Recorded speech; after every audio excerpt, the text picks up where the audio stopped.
குட்டி குட்டி meditation pockets of கான்ஷியஸ்னஸில் அடுத்து நம்ம பார்க்க போகிறது ஒரு சிரிப்பு மெடிடேஷன் தாங்க.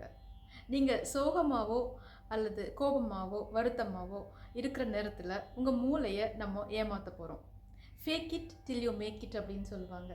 நீங்கள் எப்படி இருந்தாலும் சரி, ஆனால் நீங்கள் சந்தோஷமாக தான் இருக்கீங்க அப்படின்னு மூளையை ஏமாற்றி செரட்டோனின் செக்ரேட் பண்ண வைக்கிறதுக்கான மெடிடேஷன் தான் இது.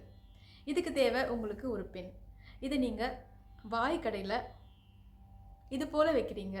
அதாவது லிப்ஸை சிரித்த மாதிரி நீங்கள் அமைத்து உங்களுடைய மூளையை ஏமாற்ற போகிறீங்க. இது போல் ஒரு நிமிஷம் நீங்கள் வச்சு லிப்ஸை ஸ்ட்ரெச் பண்ண ஆரம்பிச்ச உடனேயே உங்கள் மூளை நினச்சிக்கும், இவங்க ஹாப்பியாக இருக்காங்க, மகிழ்ச்சியாக இருக்காங்க, அதனால் சிரிச்சிட்ருக்காங்க அப்படின்னு சொல்லிட்டு அது அதோட வேலையை செய்ய ஆரம்பிக்கும். உங்களுக்கு ஹாப்பி ஹார்மோன்ஸை செக்ரேட் பண்ணுறதுக்கான வேலை. நம்ம தாத்தா பாட்டி சொல்லுவாங்க, கன்னத்தில் கை வச்சு உட்கார்ந்தாலே என்ன கப்பல் கவர்ந்துருச்சா அப்படின்னு கேட்பாங்க இல்லையா. நம்மளுடைய உடல் அதனுடைய உட்காரும் விதம், நிற்கும் விதம் எல்லாத்துக்கும் மூளைக்குமே சம்பந்தம் இருக்குது.